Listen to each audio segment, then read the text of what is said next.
John Bolton, a former national security advisor to Donald Trump, has sharpened his withering warnings about the dangers of a second term for the former president, saying a mountain of facts demonstrates that Trump is unfit to be president. In a new foreword to the paperback version of his memoir, The Room Where It Happened, Bolton lays out several nightmare scenarios on the foreign policy front under a second Trump term that would be disastrous for America.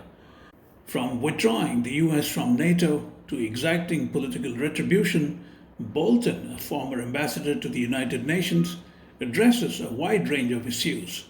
Bolton's is by far the most damning assessment of Trump within the Republican conservative circles, and yet it now sounds like a cry in the wilderness, considering that his nomination seems like a fait accompli.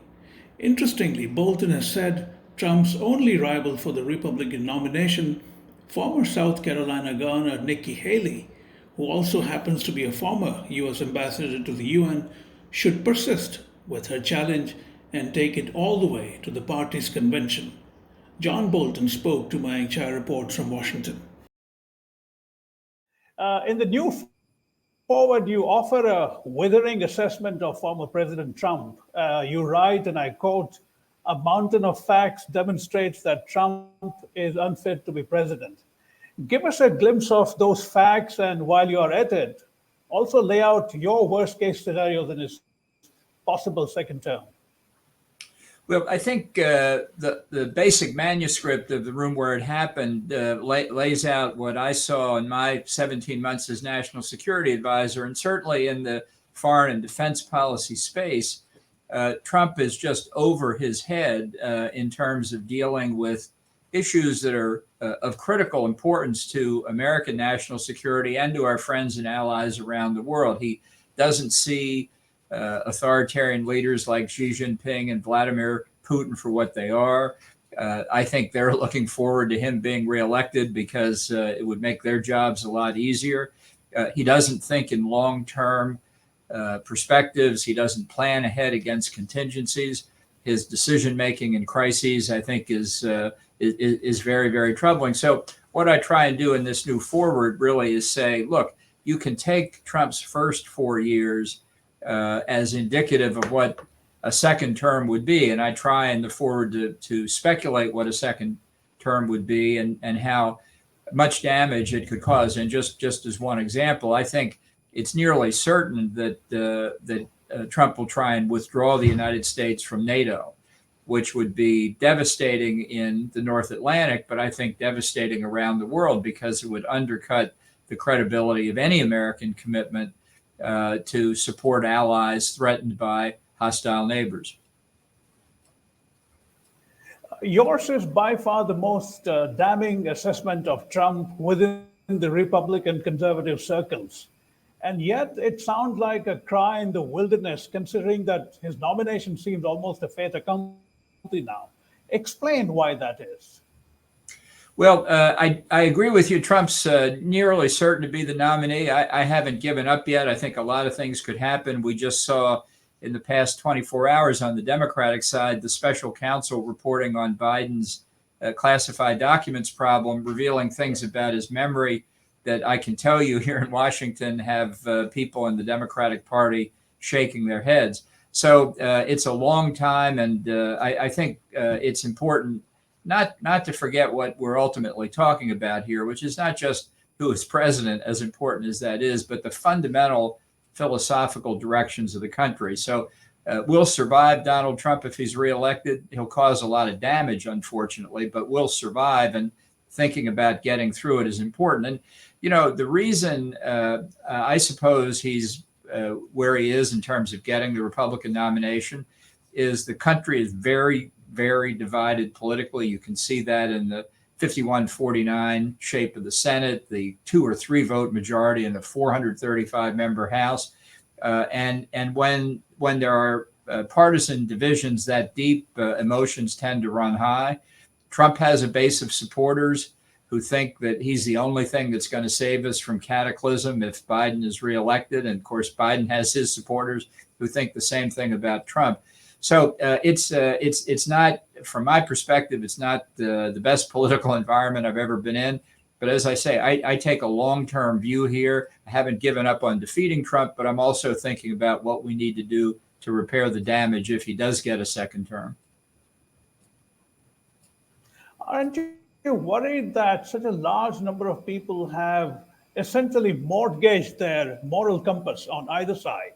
I've been in the country for just 25 years, but I haven't seen something like this ever in those 25 years. Well, I do think it's a severe problem. I remember in the very divisive debate about the Vietnam War. In many senses, it was worse. At least so far, we really haven't had political rioting in the streets. We had January the 6th, which was a disgrace, one of our saddest days, but it lasted for a few hours and then it was over. We'll see what happens after the election. But, when you're in this kind of divisive period, the way out is for persuasive leaders to emerge. And I think we're talking about a new generation of leaders. That has not happened yet. Unfortunately, it may require a crisis. Often in democracies, until their system is shocked, they don't respond effectively. But it's important to remember, for example, this November, Republican senators who are elected will have terms that expire in 6 years. That is to say, after Donald Trump leaves the presidency. Right. So they are already in a post-Trump world, so to speak. And I think people will begin to see that. Whether it affects the election, I don't know. But the minute he's sworn in, he will be a lame duck president, and they will realize that. Mr. Bolton, in any civilized society, a politician being held responsible for sexual abuse, even if it's in a civil case, would have ended their career. Add to that dozens of allegations and 4 federal cases, and yet Trump stands tall. Does it indicate to you any stunning moral bankruptcy at worst or political expediency at best within your party? Well, it's not a good sign, that's for sure.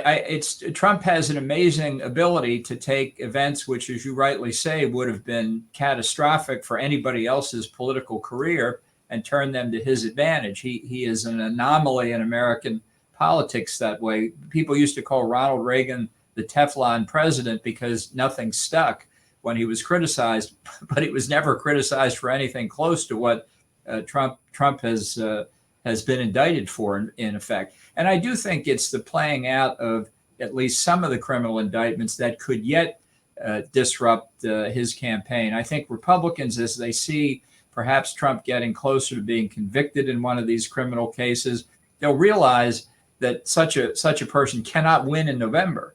And just for pragmatic reasons, if not moral reasons, that may yet turn the tide. In the context of his fixation for strong men, you write, and I quote again, "Indeed, it's a close contest between Putin and Xi Jinping, who would be happiest to see Trump back in office." However, given the drama over aid to Ukraine being scuttled at the express behest of Trump, don't you think Putin has already won that race for now? Well, I think Putin is in the driver's seat. He just had the long-awaited interview with Tucker Carlson, and you could say a lot about that interview. But the main thing is Putin, obviously knowing he would be in a very favorable set of circumstances, laid out something I've been worried he would do for a year now. And that is to say, we can bring this war to a halt pretty quickly. You don't have to be supplying weapons and ammunition to Ukraine. And I've worried that Biden, for his own political reasons, would like to get one war out of the way. We've got one in the Middle East. We've got the one in Ukraine. Who knows what China's thinking of doing along its Indo-Pacific periphery. But if Biden could bring one war to a close, that would be one less significant worry. And I have to say, many of our friends in Europe have been waiting to bring the Ukraine conflict to a halt as well. So Putin has now intervened at a very important time to make exactly that point. We'll see if the Kremlin follows it up, but I'm very worried that they will. And he's also basically implied to Trump, if Biden won't deal, I'll cut a deal with you that'll be perhaps even better, which is, of course, a further incentive on Biden to try and take this issue off the table. You want Nikki Haley to stay in the fight all the way to the Republican convention. Does that suggest and stem from a calculation that by that time Trump's prospects may have been undone by a likely conviction in one of the four cases? Well, I think that's entirely possible. Look, Nikki's running because she wants to be the nominee. That's her objective.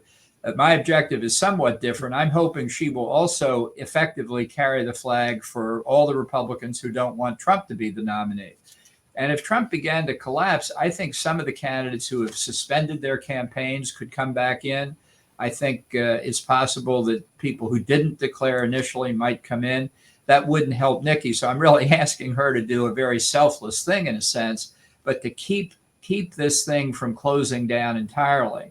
And to keep Trump's nomination from being a self-fulfilling prophecy. I think she's benefited from significant increases in contributions recently. I think she has the wherewithal to continue through the convention. And as I say, I hope that's what she does for the good of the party and certainly for the good of the country. Have you considered endorsing her at some point? Well, I've said I would support her over Trump, and since she's the only other one out there at the moment, that's its effect. But as I say, there are a lot of Republicans who are dissatisfied with Trump in different ways, and the I think reaction on the Democratic side to these comments in the special counsel's report about Biden, if Biden decided to step out of the race, and I don't see signs of that yet, but if he did, because it was looking like he was going to lose, that would obviously shake up not only the Democratic side, it could shake up the Republican side as well. There are a number of things that could still happen. They're unlikely, that's for sure, but I think they still constitute enough for us not to give up. In that context, would you like Biden to drop out, especially in light of the special counsel's rather tough comments on his memory? You referred to it earlier too.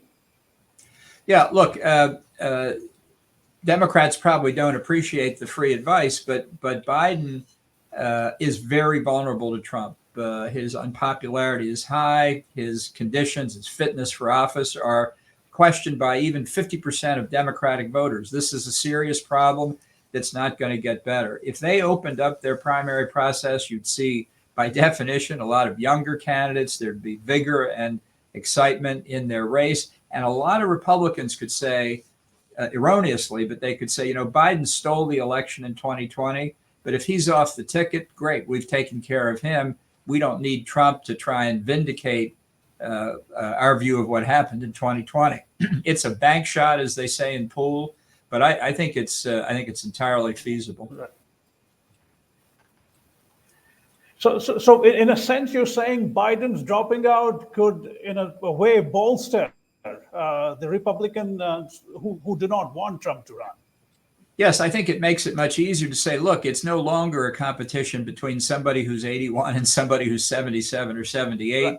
They're going to get people who are not baby boomers. I don't know what generation they'll go to. And it turns out, as you look past the current candidates, I think Republicans have a much stronger bench of potential candidates than do the Democrats. So if we're going to shift to that level of competition, I think it benefits us. I think it increases the chances of beating the Democrats in a race that's going to be extraordinarily important for stability and peace around the world. Just last couple of things, Mr. Bolton. One is, how do you look at the situation in the Middle East? There are apprehensions that the war could enlarge beyond what's going on between Israel and Gaza. What's your sense at this stage, now that the Houthis have jumped in a significant way? Yeah, I think the war has been enlarged in a strategic sense from the beginning on October the 7th. I don't think the Houthi acted entirely on their own. I think Hamas acted entirely on its own. The Houthi are not acting on their own, nor is Hezbollah, nor the Shia militia in Iraq and Syria. I think the puppet masters are in Tehran, and I think they have their objectives, and they're turning up and down the violence across the Middle East. So the war is wider in that sense, and the issue is whether Iran is going to get away with another in effect, offensive as part of their objective to gain hegemony in the larger region. China is definitely supporting Iran through its purchases of Iranian oil. Iran and Russia have grown closer as Iran is selling Russia drones to use in Ukraine. I think there is a new Russia-China axis in the world playing out in a variety of places, but particularly the Middle East. I think the Biden response to all this has been weak and ineffective.